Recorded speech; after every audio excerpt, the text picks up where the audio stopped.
begin by acknowledging the traditional owners of the land on which we meet, the traditional owners of the area of Montreal, all First Nations people who are represented at this conference, and in particular I pay my respects to Australia's First Nations people who have managed our land and sea country for over 65,000 years.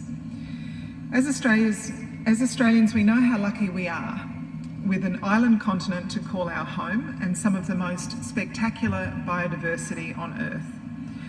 We also recognise our responsibility as a megadiverse nation with an abundance of plants and animals found only in Australia to play a leading role at this historic meeting and in the agreements that will be forged here in Montreal. We understand the stakes at this conference and we share its driving vision. A world that is net zero and nature positive.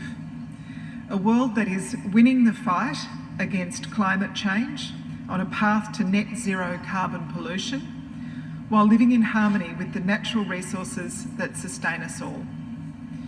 Australia has made substantial changes in the last 6 months. One of our first acts as a new government was to lift Australia's climate ambition, setting higher targets for emissions reductions by 2030 with a clear path to net zero by 2050.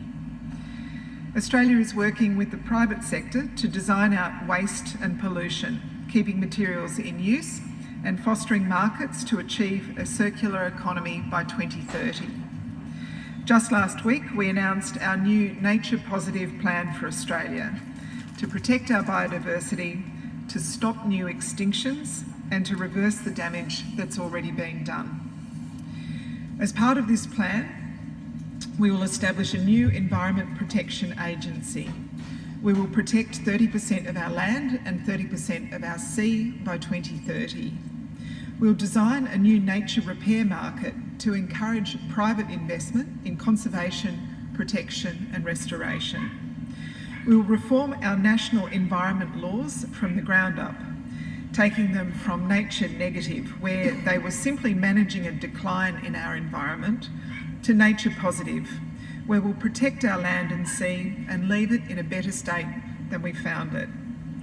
Transforming Australia from nature negative to nature positive, that's what we're seeking to do.